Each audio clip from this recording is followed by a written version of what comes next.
पापा कह रहे आप पागल हो क्या, मतलब इतना पैसा दे चुके हैं हम 2 रूम्स का, कोई एक रूम में सोता है, कैसे सोएंगे, सबको तकलीफ हो जाएगी। मम्मी कह रही है नहीं मुझे ठीक नहीं लग रहा, हम चारों एक ही रूम में सोएंगे, अलग अलग रूम में नहीं सोएंगे।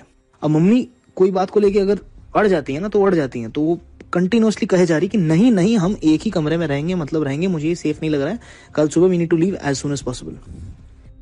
हम सब सो रहे हैं, ऑलमोस्ट सबकी नींद आई है, आने वाली है। धड़ धड़ धड़ धड़ धड़ धड़ कोई लात मार के, घूसा मार के दरवाजे को धड़ धड़ करके खोलना चाह रहा है। हम चारों की सांसें हलक में अटक गई थी। हमने जोर से चिल्लाया, कौन है? सडनली धड़ धड़ बंद।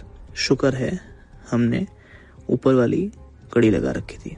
पापा और मैं धीरे से उठे, हमने एक बियर की बोतल ली, दरवाजे के पास खड़े होकर चिल्ला रहे, कौन है? कोई आंसर नहीं, डेड साइलेंस। दादी कह रही है पुलिस फोन कर, पुलिस फोन कर। हमने इंटरकॉम पे जाकर रिसेप्शन पे फोन किया, भाई कौन है जो हमारे दरवाजे पे धड़ धड़ धड़ कर रहा है? रिसेप्शनिस्ट बोलते हैं सर कौन? हमने कहा तुम पागल हो गया यार, कोई दरवाजे पे हमारे धड़ धड़ करके लात मार रहा है, दरवाजा दस्तक दे रहा है, फर्स्ट फ्लोर पे क्या चल रहा है, आवाज नहीं आ रही तुमको? वो कहता है सर रुकी मैं देखता हूँ। फिर उसका कॉल बैक आया ही नहीं। फिर हम सोने गए, रात भर की नींद पूरी करके सुबह एज सुन एज पॉसिबल निकलने का प्लान बना। मम्मी ने कहा मैं यहाँ 1 सेकंड और नहीं रुकूंगी, सुबह होते ही निकलेंगे। अब नींद तो किसी को आई नहीं, हम लेटे थे और सारी रात हमें छत पे कोई लड़की दौड़ रही है, उसके पीछे 4 और लोग दौड़ रहे हैं और किसी लड़की की चीखें हमें सुनाई दी।